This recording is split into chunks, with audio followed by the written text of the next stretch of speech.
So, how was the hearing? Well, everything went well. Talaga? So, ibig sabihin nun, ma-approve na yung annulment ninyo? Very soon? Most likely, yes. I love it.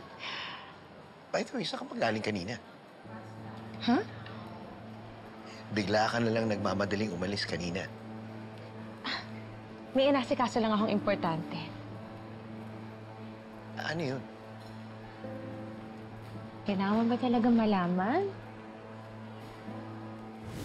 It doesn't make sense. Tama ka. It doesn't make sense.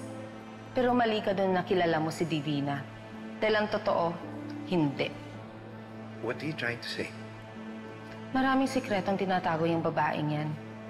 Hindi mo siya kilala, Raymond. Meron ba akong dapat malaman, Divina?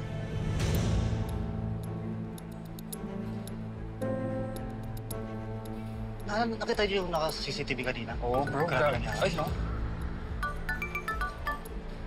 Ay, teka lang, bro. Excuse me. Sige, bro. Hello?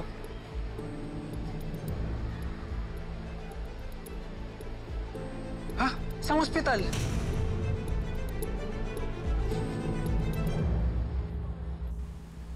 Bakit natahimik ka? Tell me, meron ba akong dapat malaman?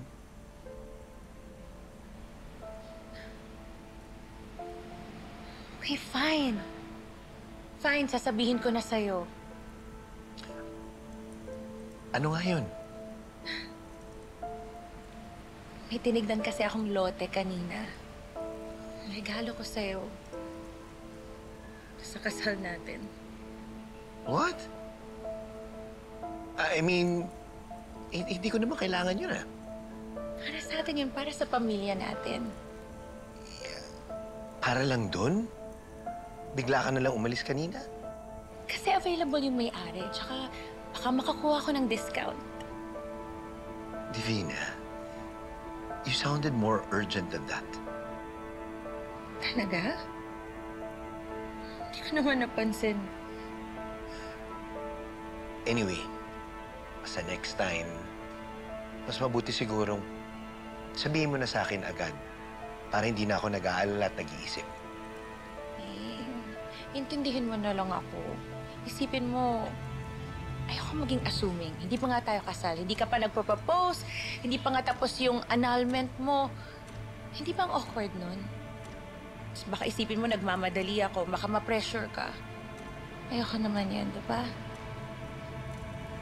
Sa next time, no more secrets, alright? I promise. Sorry na.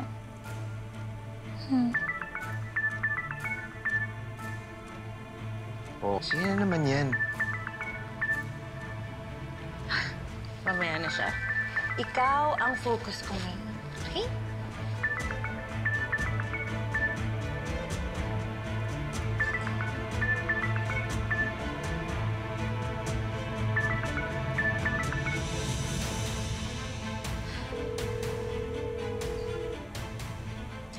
Ano ba, Divina? Hindi ka na naman sumasagot. Buhay pa si Dado.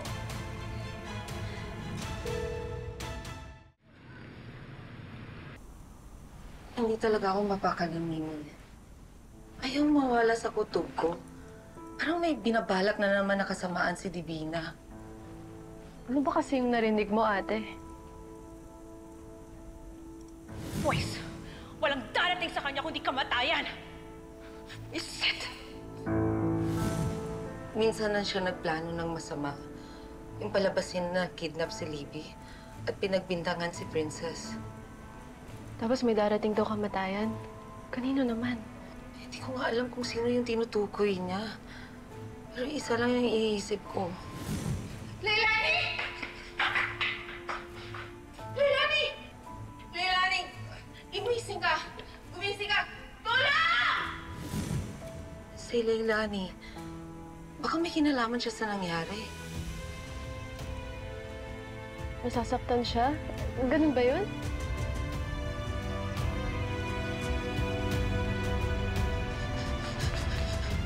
Princess!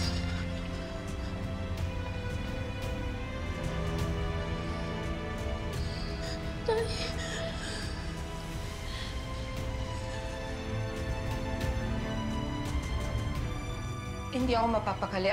I need to go. Kailangan kong alamin ang totoo. Saan ka pupunta? Kina Raymond, gusto ko i-check ang kalagayan ng anak ko.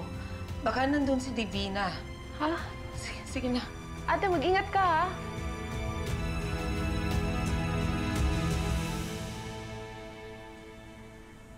I just feel like changing clothes. Will you excuse me? Wait lang.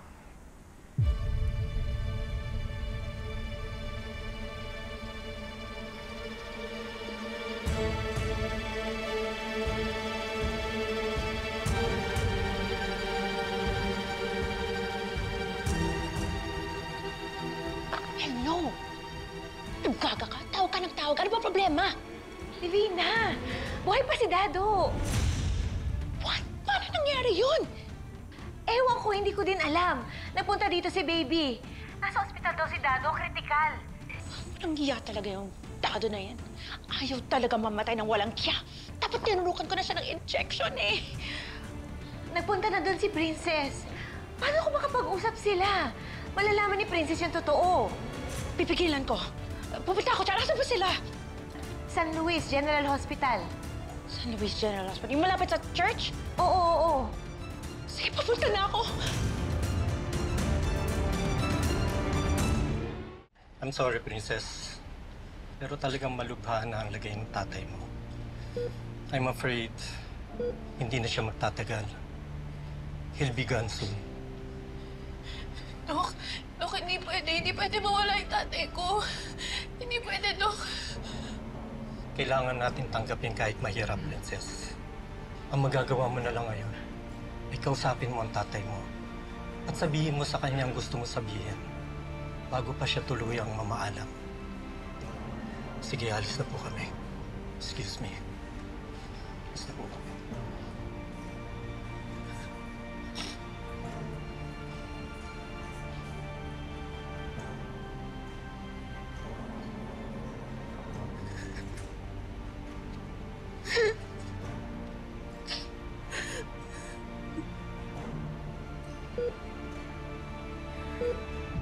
Hello, Arnold. Nasaan ka? Emergency. Bumalik ka dito. Kailangan pumunta ng ospital. Bilisan mo. Oo, mag-U-turn ka na lang. Okay, sige. Libby, anak. Mami, di. May kailangan ako punta sa ospital. Hospital? Sinong na-hospital? Yung tatay-tatayan ni Princess. At nandun na rin si Princess. Is he dying? Kaya ka nagmamadali? Sana nga. Wait, so are you going there to play a good mother to Princess? Mas malala pa dyan, anak. But I have to go. I'll talk to you later. Bye-bye.